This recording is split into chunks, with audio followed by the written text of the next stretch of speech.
రాయచోటి జిల్లా అన్ని ప్రాంతాలకు సెంటర్ గా ఉండడంతోనే కేంద్రమైందని మంత్రి మండిపల్లి రాంప్రసాద్ అన్నారు. జిల్లా కేంద్రంగా ఉండేందుకు రాయచోటికి అన్ని అర్హతలు ఉన్నాయన్నారు.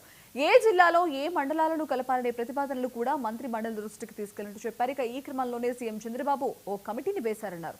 ఆ కమిటీ ఇంతవరకు ఎక్కడా పర్యటించలేదని చెప్పారు. ఇక ప్రాంతాల మధ్య విద్వేషాలు రెచ్చగొట్టే విధంగా సోషల్ మీడియాలో వైసీపీ పోస్టులు పెడుతోందని మండిపడ్డారు. తన ఊపిరి ఉన్నంత వరకు రాయచోటినే అన్నమయ్య జిల్లా కేంద్రంగా ఉంటుందని మంత్రి రాంప్రసాద్ హామీ ఇచ్చారు. ఈ ప్రభుత్వం ప్రతి ఒక్క కార్యక్రమాన్ని భారం కాదు బాధ్యతగా తీసుకొని చేయడంతోనే ఈరోజు ప్రజల్లో కూడా సంతోషం వ్యక్తం చేస్తూ వస్తున్నారు. ముఖ్యంగా మొట్టమొదట పెన్షన్ పెంపు నుంచి ఈ నెలలో ఇచ్చిన ఫ్రీ బస్ వరకు శ్రీశక్తి వరకు ప్రతి ఒక్క కార్యక్రమాన్ని తెలుగుదేశం పార్టీ అలాగే కూటమిలో ఉన్న మిగతా పార్టీ శ్రేణులు ప్రజల్లోకి పోయి ఈ కార్యక్రమాన్ని అమల్లో వాళ్ళ పాత్ర చాలా ఉంది. వాళ్ళందరికీ మా తెలుగుదేశం పార్టీ తరఫున ఈ ప్రభుత్వం తరఫున ధన్యవాదాలు తెలియజేసుకుంటున్నాను.